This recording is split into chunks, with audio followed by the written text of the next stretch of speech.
every single detail in his learning. And so that is special to me. And this one is the embodiment of the fact that I enjoy students who ask questions. When you're asking questions, that you're interested in your learning process. And he has a lot to share with you tonight. And I'm happy to see him where he is at now in life. And I'm happy to bring him back to speak with you and on campus. I expected to have more people, but it seems that there are a couple of classes going on and taking some of the students and getting some. So, but I'm happy all of you are here to listen to the tips that Jason is going to share with us. Jason, it's a pleasure to have you, to welcome you back at Birmingham University and the School of Business, your home. And welcome. And without further ado, we're ready to listen to you. Welcome. Yes, thank you so much, Dr. Michelle. So as Dr. Michelle said, my name is Jason Lane.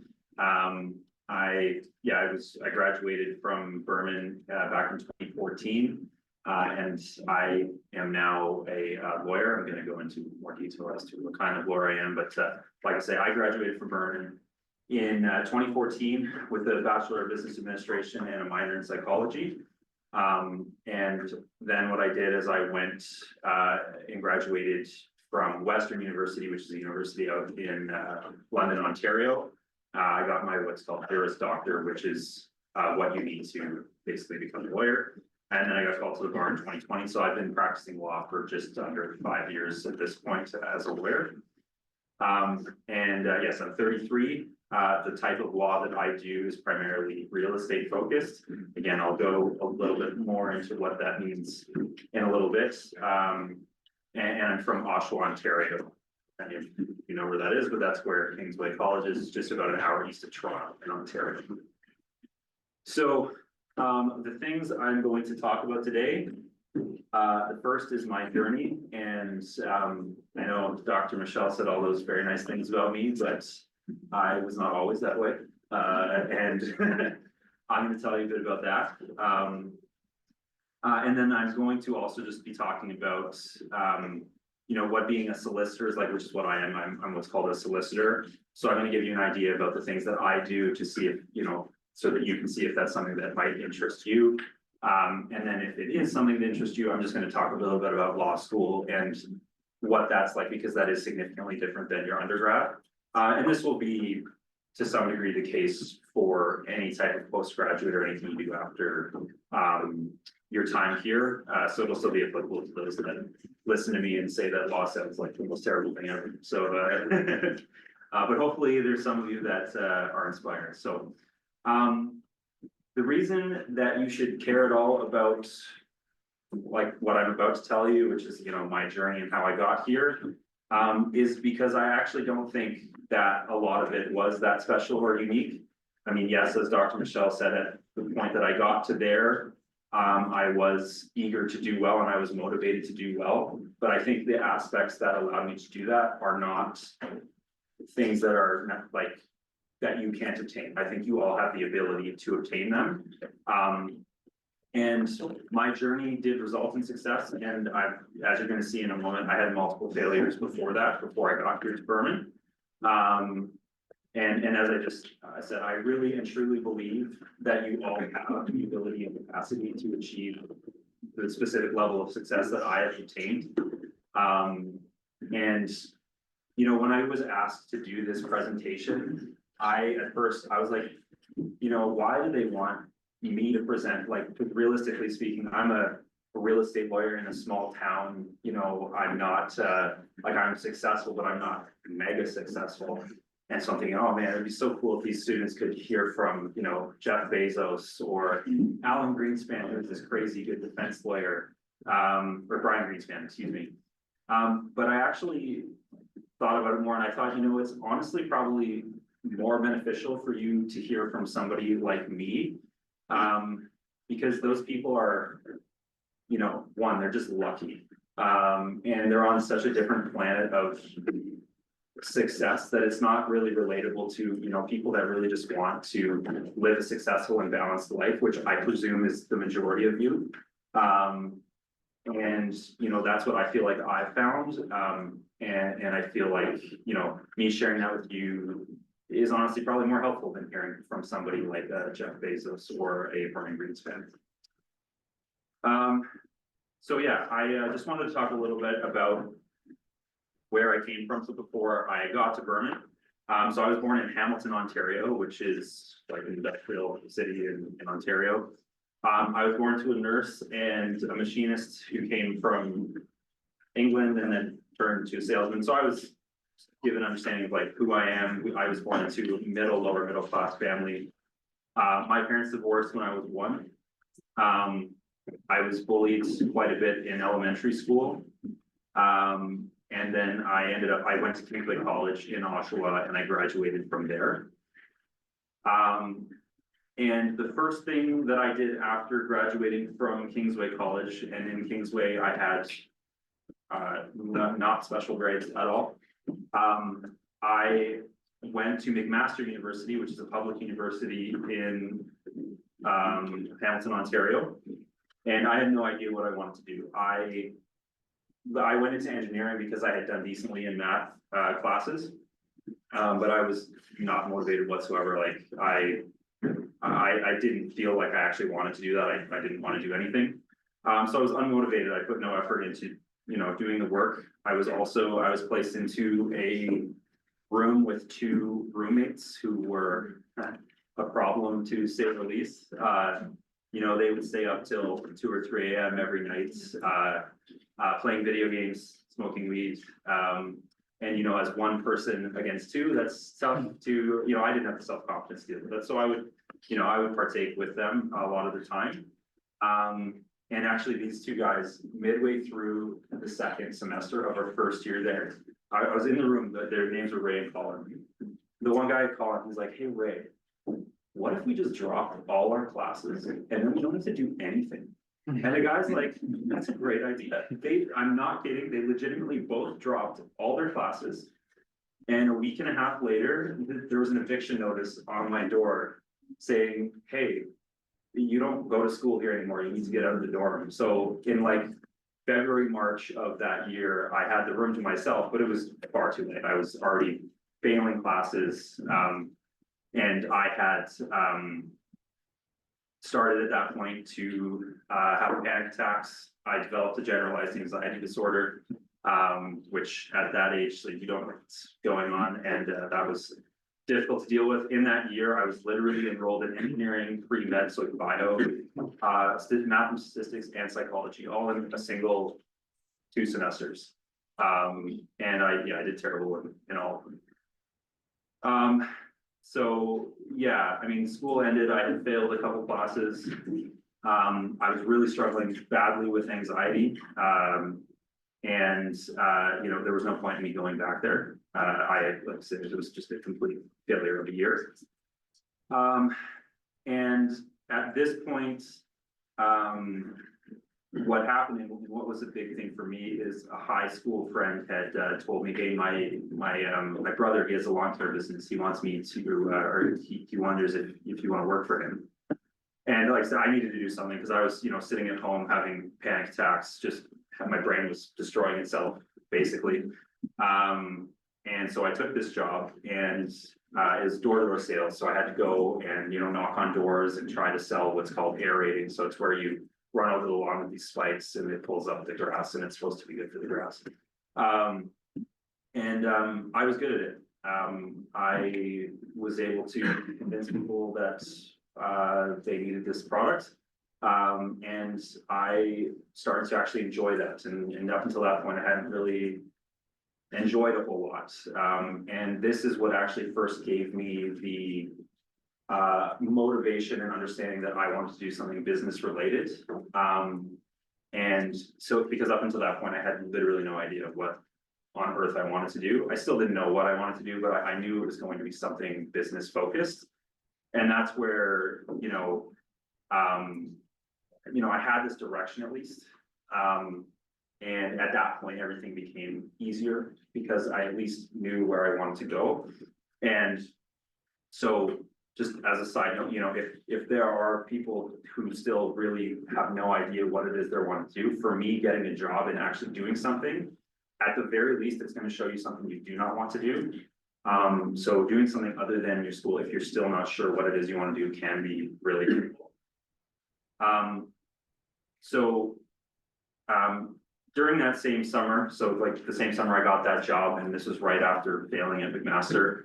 I did end up applying to the Vernon School of Business. To be honest, the main reason I did that is my girlfriend at the time was coming here, who is now my wife. But it was a great decision because when I came here, I immediately found, the content, professors, the environment, just a lot more appropriate for my personality and interest. Because, at McMaster, I had a psychology class, there were 3,500 people in one class. And so, having a class where, I can actually talk to Dr. Michelle or Mrs. Ing, who's like, you might not know her, but she was my accounting professor. I didn't get that at a public university, and for me and my personality, that really benefited me. And this is also the time where, I accepted that there were choices I was making that were making my life a lot harder. And the point behind this, and me putting this on the slide isn't to, suggest to you, and again, for me, like, as I said before, I was smoking a lot of weed and whatnot at the time. So I'm not suggesting, like, and this is not a campaign against drugs or anything like that, but I looked at what I was doing and I realized I can't do this all the time. I don't have balance in my life. It is something taking all of my time and my effort, and I'm not going to be able to do anything else unless I get this into balance. So, and that's honestly, that can be really hard for people to do. It doesn't need to be drugs, it can be anything. It can be, playing sports or, being with friends, going out. It's important to take a critical look at your life and discover and honestly answer to yourself whether your life is in an appropriate balance. And you will deny it. You will deny it to yourself, and you'll say that it is fine. But you really need to have that honest look to see if you are making appropriate time for everything else in your life as well. And so that was really helpful for me at the time. I ended up, as Dr. Michelle said, I graduated from Berman in 2014, and I did graduate with a good GPA. I worked for 2 years before going to law school, actually. So I did another job. I worked as at a farming company. Actually, this company used to have their warehouse on campus here. And I ended up doing sales for them. They saw my business degree and they're like, oh, we want to start a business in Ontario. They had like no business in Eastern Ontario. So they literally just gave me a truck and were like, here's products, go sell them in Ontario. So I went out there and I did that, and really good experience. I have no farming background. And going there and learning about a different type of people that I don't interact with ever was very valuable to me. But also, I quickly learned that I am not cut out to freeze in barns in -20, like being soaking wet every February. And so I knew pretty quickly, I was like, okay, I can't do this forever. So I don't regret that I did it. It was very valuable, but I knew I needed to do something else. And that's like one day when I was freezing in February. I remembered an exchange that I had with Dr. Michelle. He's actually somewhat referenced one of those examples, but yeah, we had a test and my grade, it was worse than 97. It was, I had gotten 0 on a large question. And I know that I prepared for it. I read the material on how to do it. And anyway, we were arguing, and basically I asserted that there was a problem with how the book had described how to do this question. And, arguing, and I'd made some points, and Dr. Michelle just looks at me, he's like, Jake, you'd make a great lawyer. And I'm pretty sure that was a compliment, but, so, and at the time, I hadn't really thought about this. I'd never really considered doing law before. But remembering that, I thought, you know what, honestly, that sounds like something that maybe would work for me. And so, yeah, I ended up practicing and taking the LSAT, which is the standardized test that you have to do to get into law school. I ended up doing well. I ended up applying to 3 law schools. 2 of them said they didn't want me. And Western accepted me and I went there. And yeah, so that's, you know, that's what took me to get to law school. And again, why did I waste time telling you this? You know, I want you to see that, you know, in saying those things about, you know, the struggles that I had, I still overall think I was a very fortunate individual. Don't get me wrong. I'm not saying that I had a tough life or not. I know that a lot of you are dealing with similar things, and I know that a lot of you are dealing with much worse than I had to. But I didn't have this special upgrading. I'm not a prodigy. I did struggle with school previously. I simply found motivation to do well. And I know that right now, for a lot of you, it may not seem at all feasible that you, of all people, can obtain above average success. And I truly and honestly believe that every single one of you with the appropriate motivation can achieve the level of success that I have obtained. You just need to do it. And again, I'm not saying it's easy, but I'm saying it's attainable. And so, you know, I just, first, yeah, I wanted to make that clear that me talking to you about what it's like to be a lawyer and what it's like to go to law school, you know, if you don't first off think that it's even a possibility for you, well, it's pointless for me to tell you all of that. So that's where, yes, I want you to see that I truly do think this is something you can do. And now I'm just going to talk a little bit about what being a lawyer generally means, and to basically give you an idea of what it is that I do. So just to explain first, there's 2 types of lawyers. There's barristers and solicitors. When you become a lawyer, you become both. But there's lawyers that end up going to court, and those are litigators or barristers. And so they're the ones you frequently see on TV that are in courtrooms making big arguments and whatnot.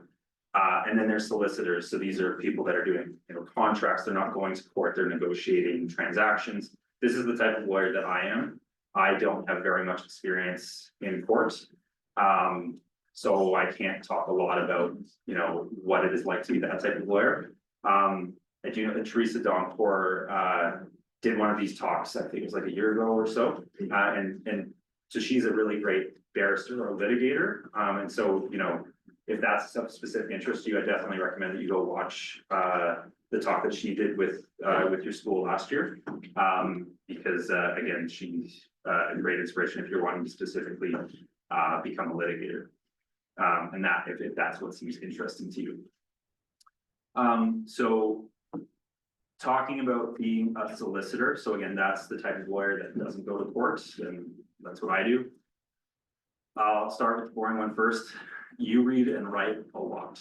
Again, I know this sounds boring, but yeah, you're spending a lot of times reviewing contracts, negotiating terms, providing commentary to clients on, you know, your interpretation of a contract. As an easy example, you're going to be doing that a lot. And yeah, it's very detail oriented. This is on, you know, everybody's resume for any type of position, but it truly is the case for being a solicitor, because, you know, you're dealing with multi-million-dollar contracts. You're giving the client an interpretation of that contract, and you need to be certain that your interpretation is correct. Otherwise, you're costing your client millions of dollars. And so it is a very detail oriented profession. The most exciting one for me, and the reason that I really enjoy what I do, is that I am constantly being challenged by novel and new problems. So, you know, no matter how much experience or knowledge of the law that I get clients that come to me with issues that I have not dealt with before. They may be similar to issues from before, but they are unique to that client, and a unique solution is required. And so, again, I'm constantly engaging with different problems. And so while parts of my job are redundant and repetitive, I do also get this outlet where I am doing things that are new and, you know, often exciting to deal with, or I find it exciting anyway. And yeah, you are also, you're juggling multiple deadlines. You're managing client expectations, so especially as a solicitor, and especially in real estate, which is what I do, contracts, they usually have a timeline involved. Again, with real estate, it's the day that it's the easiest example. When someone wants to buy or sell a house, has to happen on a certain day. And if it doesn't happen on that day, you have a fundamental breach of contract and someone could lose hundreds of thousands of dollars. So, you're dealing with a lot of those, and then you're dealing with clients that have less stringent timelines, and you have to manage those client expectations as to when things can get done, and you're prioritizing the ones that are the most important. So, yeah, there's a lot of client management. And with that, I needed to put here that you are going to disappoint people as a lawyer. You're going to disappoint people a lot as a lawyer. And the reason for this is that you are going to have to be the person that tells people what they don't want to hear. You're going to have clients that have breached a contract, have not done what they need to do, and it's clear and in writing that they have breached this contract. And when you tell them that, if you don't pay these $50,000 in fees, you're going to lose way more. And that client is going to say to you, why are, it doesn't seem like you're on my side. Why are you telling me that I'm losing? You should be going to bat for me. I get that frequently. You should be going to bat for me better. And the reality is they could have the best lawyer in the world. They've breached the contract. They're going to lose in court. And there's nothing that can be done about that. And you're going to have to be the person to tell them that. And the other reason you're going to disappoint people is, everything in law, it's all boils down to money, most of the time. And people are going to ask you to do things that they need to have done today because they need money today. And it's not physically possible to do for example, 3 weeks. And so, and every day it doesn't get done, they're going to lose $3,000. So you basically have to tell them this is going to cost you 20 grand because this can't be done today. It's going to take 3 weeks. And they are going to think that it is your fault. It's not. So, you learn pretty quickly that you grow thick skin pretty quickly because there are going to be these instances, and that's across the board for any type of law, because you can't always give a client what they want. That's just the hard reality of it. And then this one here, you generally must be business oriented, and this is why, and what I'm going to talk about a little bit more. I do think a business undergrad is the best thing you can have for being a lawyer, and pretty much honestly for most every profession that doesn't require a specific degree, because of what it gives you, the soft skills that it gives you, which I'll talk about a little bit more in a second. But specific to law, unless you're at a massive law firm, you're going to be expected to develop and nurture client relationships. And so you're going to be expected to bring in business for your law firm, or if you're a sole proprietor, if you're your own lawyer, you're of course running your own business, and you need to know how to do that effectively. And so having the business background is an absolute asset and even at the large law firms, eventually they're going to want you to do client development, and your background and what you've learned here is going to help you with that. So just going in a little bit more specifically to what I do. I mostly do what's called residential real estate. So I help people buy and sell houses is the most common thing that I do. Yeah, it's the same in Alberta. You also need a lawyer to do this as well. But yeah, in Ontario, you need a lawyer to buy or sell a house. And what I'm doing mainly is I'm helping people complete these contracts for the purchase and sale of their property. So, I'm reviewing those contracts. Typically what's happened is a person has entered into a contract with usually a realtor, so a real estate agent, and they need to have legal effect given to that contract.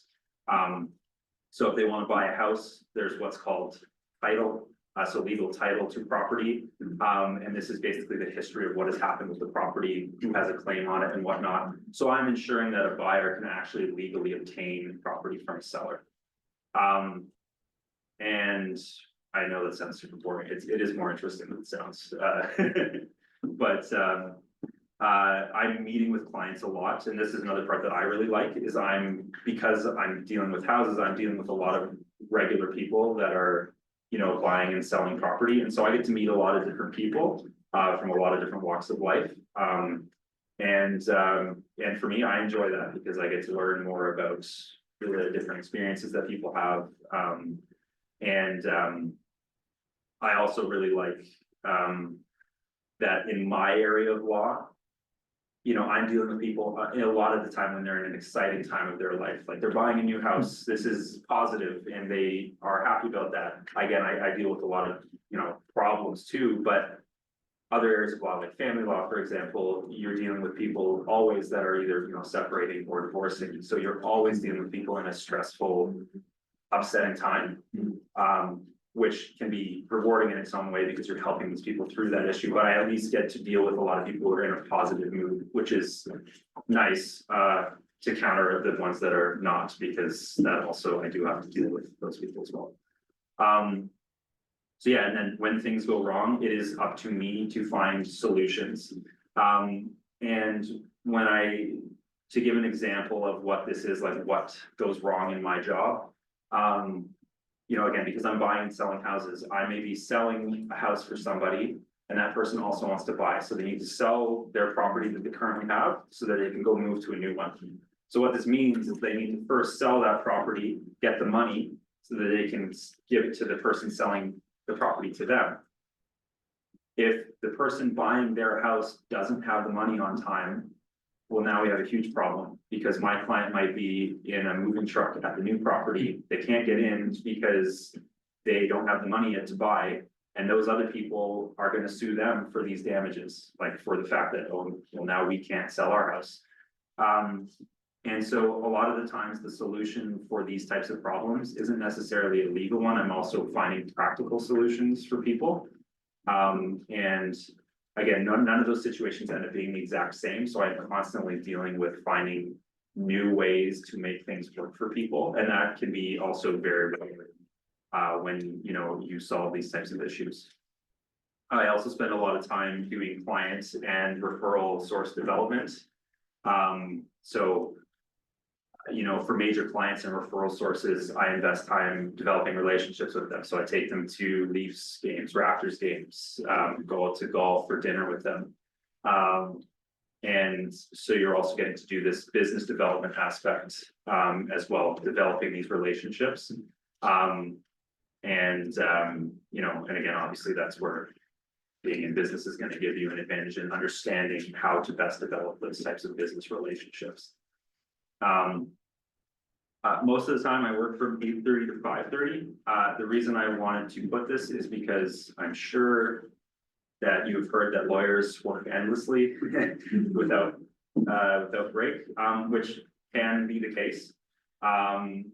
But I wanted to put this to explain to you that that is not necessarily how you have to work as a lawyer. You can certainly do that if you wish. And if you work downtown on Bay Street, which is like the big area of Toronto where the big law firms are, if you work the 70-hour weeks, yeah, you're going to make more money than I make. But I appreciate the fact that I can work a regular schedule and still do well. I am extremely busy during these hours, like I am pretty much nonstop for that period. But then when I get to go home, I don't have to deal with work at home for the most part. There are times, of course, when that happens, but generally speaking, I can go home and I can enjoy my evening with my wife, which is huge. Like that's a very important thing for me. And so, I elected, for example, I'm probably talking about another slide that we'll talk about later, but I elected to take a position in a smaller area, not downtown Toronto, so that I could attain this type of work-life balance. And so I want to tell you that if that is something you're looking for, it is possible. It's not impossible to be a lawyer that has a work-life balance. So yeah, just talking about the value of your business degree, I've kind of mentioned it already. I'm just going to put them out here. What you're going to get from your business degree, and in my opinion, and this isn't specific to law, is, well, these things that you see here, but what you'll notice is these are soft skills. Like, for example, you have a marketing class, you might have this list of 6 marketing tips or whatnot, or 6 marketing maxims. You know, I don't remember what those are from my marketing class at all, no idea. But the fact, like, you learn through doing those and through you studying and practicing those and being in those classes and being with those professors, you inherit these soft skills that are invaluable for you in pretty much any type of career that you look for. So yeah, you're going to develop, you know, negotiation skills, ability to present, marketing skills, practical problem solving, which I can't overstate enough, is huge. The hard skill that you will learn here that a lot of people do not have is an advanced understanding of money, which, like I say, a lot of people do not have this. And in your finance and accounting classes, you have the opportunity to, like say, have this better understanding. And, you know, in most careers, it's going to come down to money, and for you to understand how money works is super valuable. And then overall, just an advanced understanding of how people work, and because again, business is made up of people. And that is what you know, you're learning how people work, how they interact in a business setting. And again, having that understanding and that soft skill is going to give you the advantage. And yeah, so I just wanted to talk briefly too about a little bit about law school, just in case there is anybody here interested specifically in pursuing, you know, a career in law. You know, there's law school is quite different than undergrad. So I just wanted to talk a little bit about getting into it and then what it's like when you're there. So this is kind of the slide that's like the simplicity of success portion, but I'm not saying again, these are not easy, but these are basically the things that I did and got into law school. So one is you want to complete some level of extracurricular activity while you're here. For me, I was the VP of finance for the student association, but it doesn't have to be that. I mean, it could be simply, you know, being on a sports team, going on a mission trip, volunteering somewhere, something that you can put on an application. And again, this isn't just for law school, any type of graduate, or even on your resume, like if you're going to go straight to work somewhere, having some sort of extracurricular gives you something to talk about on the application and in the interview, because it's something interesting that you did that people will actually want to hear about. And you know, it shows that you have a level of dedication to something. The sports team is a great one. That's, you know, a lot of people don't want to go on the student association, but they like sports. Being as part of a, you know, a regulated sports team, you can show that, you know, you have dedication to something that's on, you know, there's schedules, you have to do practices, you have to be part of a team, you have to work in that team atmosphere. You can explain that extracurricular that you did helped you learn those things. And so that's really big on applications, resumes, and whatnot. Yeah, you need a good GPA. So you know, and that's where you know, you're all here, you all made it to, you all made it to January here, so you have the ability to have a good GPA. I truly believe that for all of you. And yeah, to do graduate stuff, you will need a good GPA, but I promise you it's possible if you put in the requisite time and effort to do it. And then the other thing you need for law school is you need to take what's called the LSAT, and which is a standardized test, which, you know, for a lot of people sounds like, oh, it's going to be this law test, and I have no background in law. I've never taken a law class. This has nothing to do with law. It's a test you practice for. It's like problems. It's not specific to any area of expertise. And so while it's challenging to practice for, you don't need any pre-existing knowledge for that. So you don't need to feel like you're behind because you haven't specifically done anything law related. And then this is more to the people that are already thinking about applying to a graduate school and they're, you know, motivated to go to a specific school. You still need to apply to multiple schools. You know, you might already have somewhere in mind where you really want to go, and that's the only thing that's acceptable to you is to attend that school. You know, you could be the best candidate in the world and it just doesn't work out where you go there. So you need to accept that and you need to apply to multiple schools. For all graduate programs in Canada, all the schools are pretty much on par with each other anyway. And that's not the case in the United States, but here you know, generally speaking, if you go to a graduate degree at any of the schools, you're gonna have the same employment opportunities as if you go to a different school. And that's the case in law school as well. So now these tips are, I've specifically talked about for navigating law school, but they're applicable to you in your walk of life, no matter what it is.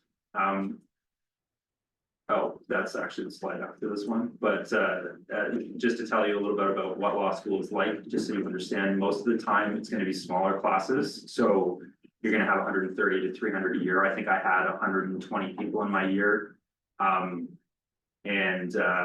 So it's not these massive, huge classes. Everything is graded on a curve.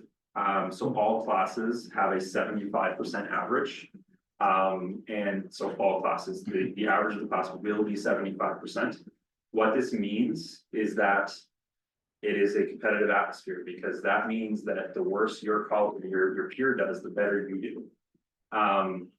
And so luckily at Western anyway, this competitive, like it was competitive, but people were still willing to work together. But you do get, you know, it's always in the back of your mind that this person doing better makes me do worse. And that's statistically just the case when it's curved like that. So there is that in the back of your head all the time. And yeah, the reality is that what you need to do well there is you need to develop your ability to read and write. Pretty much everything you're graded on is exclusively through exams where you basically write an essay. So they give you what's called a fact pattern. So it's a story. It's, you know, if it's criminal law, they'll give you a story about this person who commits a bunch of crimes, and you have to write about the laws that apply to that instance and what the outcome will be. And so you're going to spend 3 hours writing about that. And sometimes you have one exam, so it's worth 100% of your grade. These are very unique to what you do here because they're all open book. You can bring in whatever you like. You can literally pre-write the answer. You don't know what the question is, but you can pre-write the answer. And so again, your ability to read and write is crucial. And these are things that you legitimately can improve by just doing them more often. And, you know, so again, if it's something that you want to do, but you're concerned about your writing ability, you can improve that without question. So things I wish I knew earlier, again, I've kind of relayed these to law school, but they're applicable anywhere. People are going to appear more sophisticated, motivated, and put together than you. This is going to happen at any time, especially in law school. I promise you, they almost always are not. They are probably internally thinking the exact same thing about you. And it's just, you see the outward, you know, the outwardness of people and it looks like they have everything together.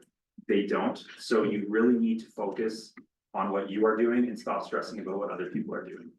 And again, this is really the case at law school because of course you have all these people that just did well in their undergrad.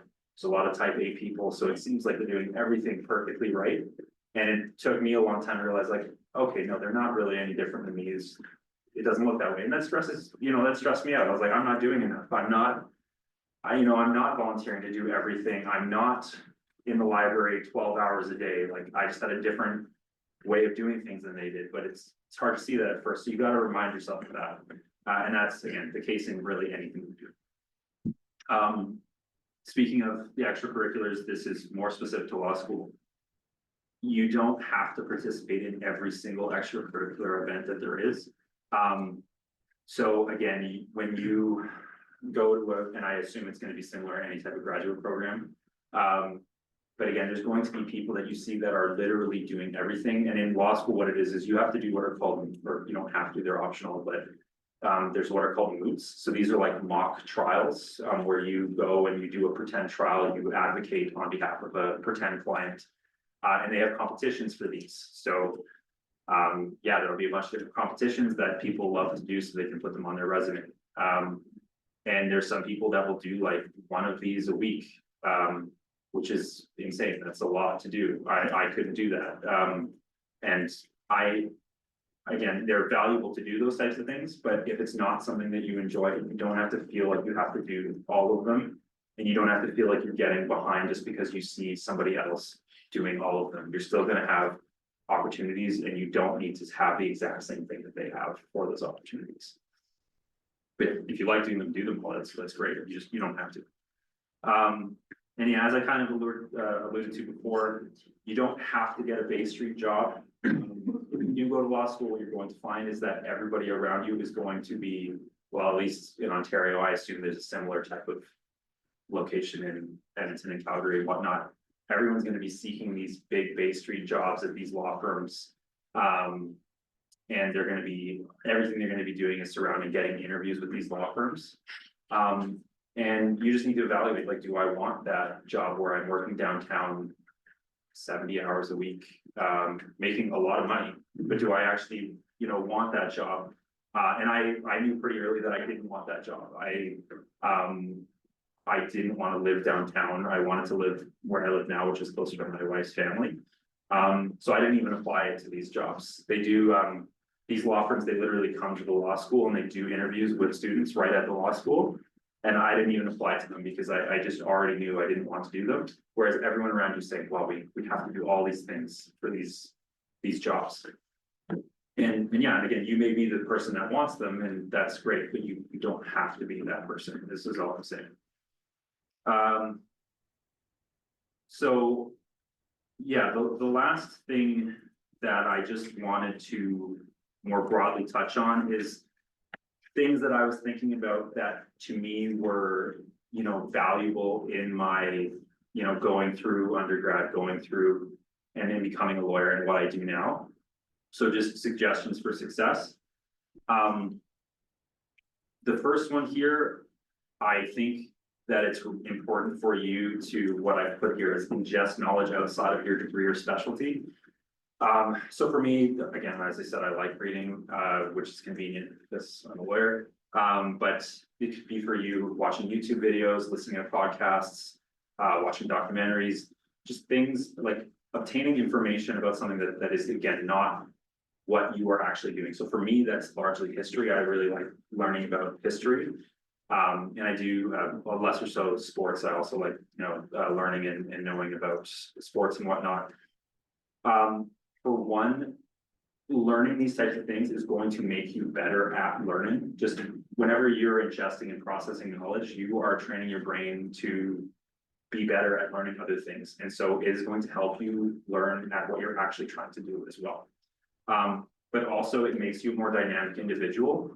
And again, you're going to be interacting with a lot of people in your life, and your ability to communicate with them and find something in common with them is a lot easier when you have a broader scope of knowledge, because you may not be an expert on something, but you at least have an input on a conversation about, again, for me it's history, but again, it can be anything for you. And you just have this extra thing you can talk to people with and connect with people for. And so it's really valuable and interesting. This is arguably, to me, one of the most important ones: develop confidence. You need to remind yourself all the time that human beings at the fundamental level are extremely similar. The people around you, they have the same fears, they have the same concerns as you, they have much the same weaknesses. The main difference is how motivated you are to overcome these fears and weaknesses, and how confident you are that it is possible. And again, that's really hard to do. But if you were reminding yourself that, again, people internally are in much the same boat as you, you don't see it, but it is there. They're struggling with similar things to you. And I'm not saying be happy about the struggle they're having. I'm just saying understand the reality that they're not on a different planet than you. They're experiencing the same things. You can do the same things that other people are doing. Really big one: get out of your comfort zone. So you need to say yes to opportunities and just deal with the fear of doing it later.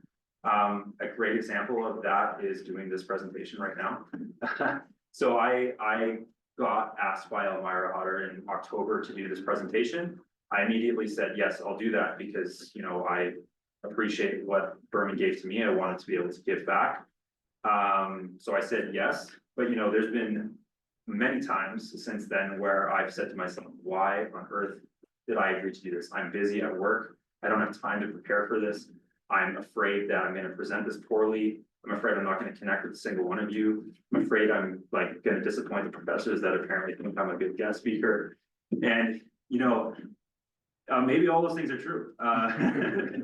But, you know, the point is that, you know, I did it. And you'll find that 9 times out of 10, when you do something, it's going to be worth it, even when you fail at it. And so you just need to get out of your comfort zone and you just need to do it. This one here, don't pigeonhole yourself. What I mean by that is, what I've found is when people get very specialized or they become experts in things, they then walk away from being able to do, they don't believe they can do anything else. They believe they are the expert at what they do, and they don't believe they are now good at anything else. I see this all the time with my peers and colleagues. They're great and amazing at law, and they think they do not have the capacity to do other things. A very basic example of this is a couple of years ago, I was away from the office for like 2 weeks, and we actually moved offices. We like physically moved to a different office building. And I got back and they showed me where my office was. I'm sitting there for like 2 minutes, and there's this creaking in the hallway, like this loud, constant creaking. I go to my one other lawyer colleague, what is that? And she's like, oh, it's the bathroom door. It's been creaking for 2 weeks, like we can't get anything done here. They haven't gotten a guy to come fix it. And, you know, and to me, I'm like, okay, you know, what is the actual issue? And what it was is one of the hinges was rusty. So, you know, and it's an office, so they have a mechanical room. I go and get WD-40, which is like, you know, lubricant that you can spray on the door. And we're still in the same office. It hasn't creaked since. And all of them are intelligent enough to figure that out. Even if they don't have that base knowledge, they know how to use Google. They could Google creaking bathroom door. They could have fixed it in 3 minutes. And again, it's not that I'm like, they're smarter than I am. It's simply that I have like the ability to say, look, this is a practical problem. We can find a practical solution to this. And you need to remind yourself that you are capable of doing that. And you will be so valuable to wherever you are working just by being able to solve practical problems that may not be in your area of expertise. And obviously there's going to be things you can't solve, like if the roof caved in, obviously I can't go fix that, but there are these things where you can say, oh, you know what, that's probably something I can deal with. It may not be what your specialty is, but when you have that ability, you should do them. This I've kind of gone throughout the presentation, but it's super important to find balance. You know, you need to find, you know, in your life, where you are able to do the things you want to do, but also succeed. You need to find where you are over investing your time, effort, stress, and make an honest evaluation of whether it's worth continuing to do that. And again, as I said before, that is really hard to do. You are going to convince yourself that what you're doing is fine and you don't need to change it. And you need to make that honest evaluation. It's going to make your life a lot easier and a lot better if you're honest with yourself. The last one here is don't be afraid to be kind.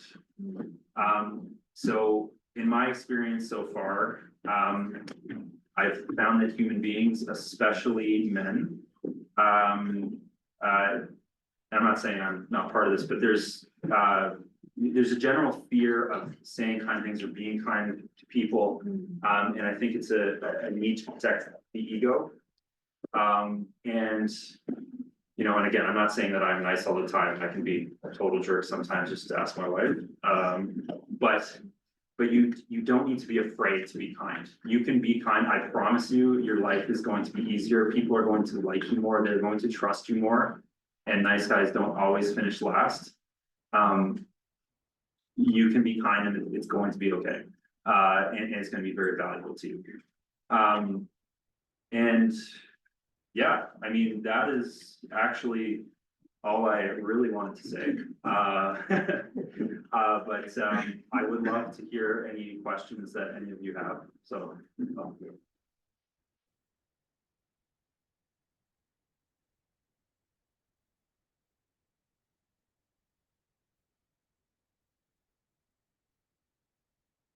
question. Yeah.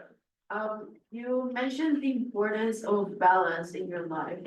So how would you personally manage that balance? Like, what advice would you have for someone who struggles with overworking and just like finding that balance in life?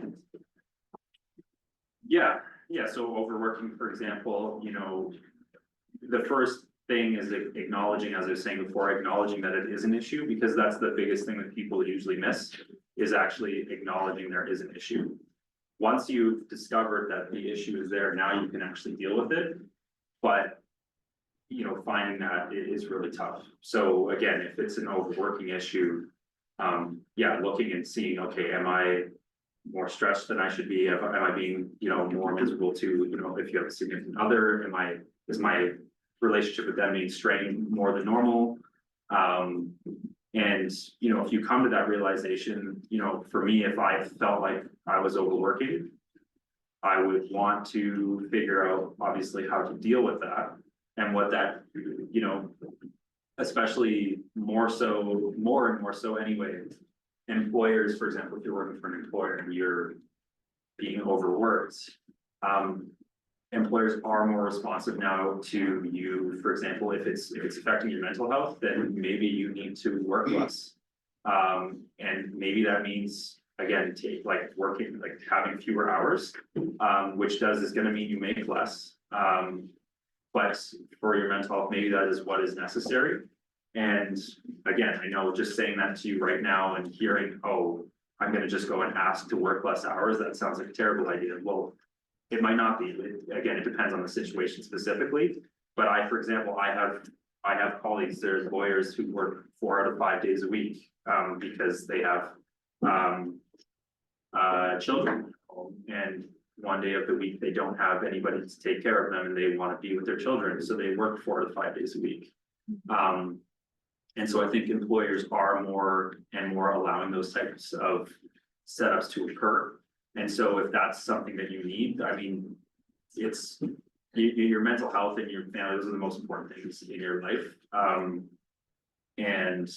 So you just need to actually ask and figure out what is available to you to.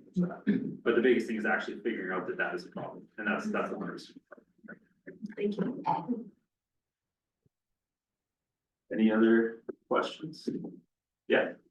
I have a question about how did you manage your time during studying in law school, and because law school is like lots of studying and stuff, and also what's your advice for the students who want to go to law school, and do you having part-time job beside the school, is that a good idea? Does it affect school, or only focus for school?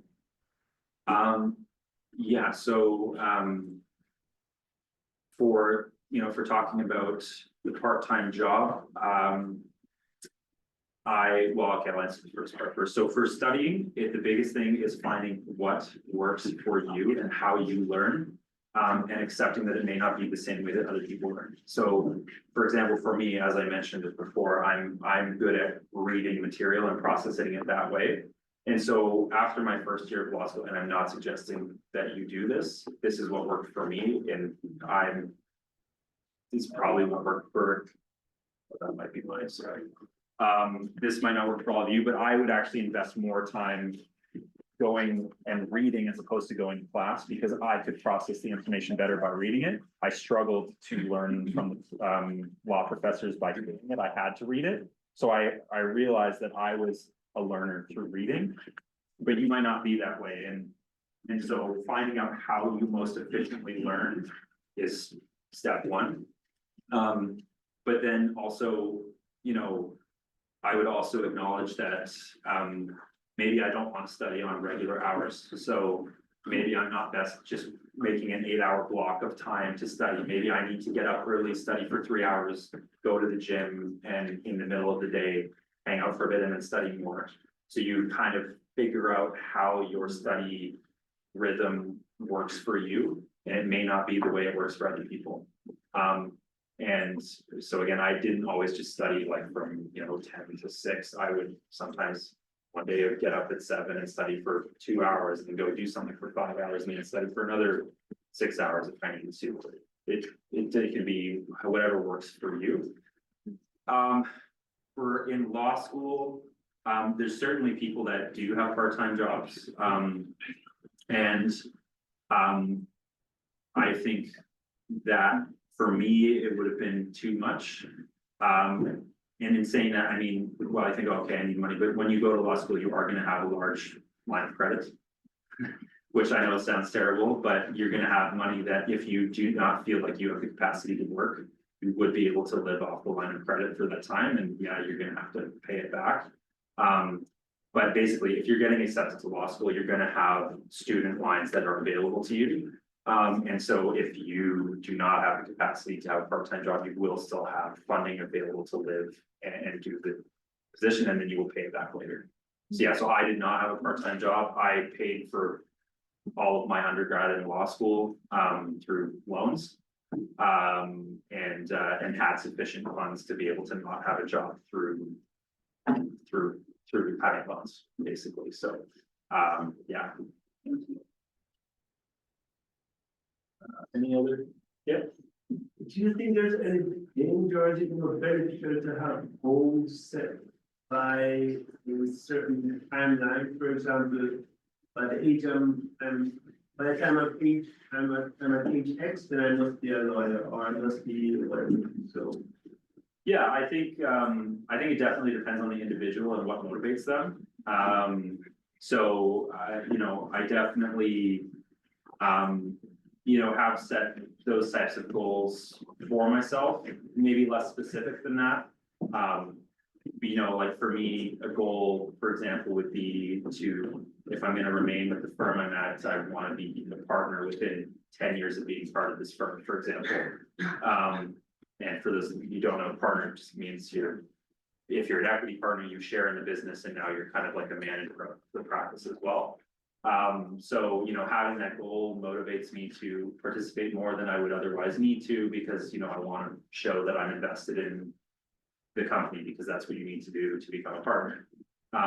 So yeah, having those goals does certainly help with motivation, because you can remember and remind yourself why you're doing what you're doing. Because, oh, I have this goal to do this thing by this time, and I need to do these things to do that. And you know, when you accomplish a goal, it's very rewarding. And so, yeah, it can definitely be very motivating to have those types of goals. Any other? Yeah. So when I signed a lease for my commercial space, commercial retail space, it was like 50 pages long. Yeah. And I thought, well, I'm fairly smart. I didn't start reading through it, but I got through a little bit and I just seemed to gloss over all. I was very technical. Yeah. Give it to my lawyer, of course, and he has to go through all of it. When you get a commercial lease, is a lot of it pretty standard and you can kind of like, okay, I understand this. Yeah. This, or are you reading everything specifically? Yeah, so when you gave it to your lawyer, he likely has seen basically the same contract before. And at one point, he did have to read through all of it. But you get to a point, like if that's the type of law you do, you get to the point where you see the paragraph and you pretty much know what it's in reference to. And so, yeah, when I get again, I do less commercial, but like when I get an agreement, and the most complex ones I deal with are new builds, like when people buy from a builder, they're 30, 40 page contracts. And at this point, I've seen them so many times that I see the start of it and I basically know what's in it, right? And so, yes, you do have to read through it at one point, and can be challenging, but you start to learn how to see it very quickly. So yeah, your lawyer probably did not read that line for line. Great. Yeah. In all honesty. Yeah. You mentioned something about ELSA before going to law school. You said like some requirements for some universities. Yeah. And you also mentioned that you need to practice and like readings. So what do you like advise us? What should we do? Oh, yeah, so if you're interested in the LSAT, when you go to look for doing it, there will be a lot of material available to you. What I mean by that is you're not reading like information to like obtain knowledge. You're practicing, like there are types of questions. So they're like problem questions where there will be again, like a fact pattern that you have to solve. That it's not legal related, but you have to practice to learn how to do those types of questions quickly because it's timed. But when you go to learn to do the LSAT, there's tons of material online. Like I ordered, for example, like a study guide that you pay for, and it has like practice tests. So you do the tests and you practice them. So I think I did about 4 or 5 where I sat down and literally took an LSAT test before actually doing the real one. And you get like the first one I did, my score was terrible. And you get better and better at it because you get more and more familiar with what is being asked of you. So yeah, it's just repetition and practice. That's why I say it's more practice than study, because it's just doing the types of questions that it's asking you. And again, it's a little hard to explain, but if you go look into it, you'll see what I mean. And there's tons of material for you to purchase or go to classes to learn how to do those things better. It seems that we have a few interests, Yeah. interested in the box here, but this one is going to be a wrong. Oh, is there a last question, Pasha? Yeah, sure. You mentioned getting a good GPA to get us possible. What would a good GPA?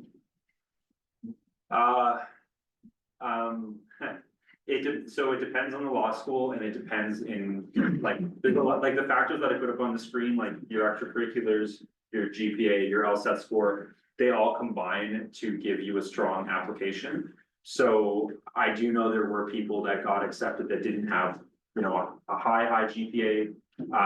But you did well in the LSAT, or they gave a really convincing application, because again, you write out like almost like an essay as to why they should accept you. And so there are other ways to have a competitive application. I don't remember offhand, but what you can do is there's websites like statistics websites that show the average GPA of acceptances for law schools, and it'll have a full list of like what the average was. But nevertheless, if you're like slightly below that, I wouldn't discount yourself. Because again, there could be other aspects of your application and your strengths that allow you to get in nevertheless. So, but yes, I mean, the averages, when you look at them, they're gonna be relatively high, yeah. All right, I would love to let that go, but it seems that I have one last question, Josh. No, you don't? Okay, so we're gonna end it here. I think just so you can have a couple of minutes around, if some students want to come. Oh, yeah, and yeah, chat and absolutely. take Yeah, a business no, card and interact with you after. I will share, and I'd be happy if you share my information with everybody. If anybody wants to reach out to me and ask me any questions after as well, you're welcome to do that. Okay. I'm always happy to answer questions Oh, too. perfect. Yeah, Perfect. so I'll make sure you have that. Well, that info is record for you. Yes, sir. But I'll give you the slideshow to share. Okay, perfect.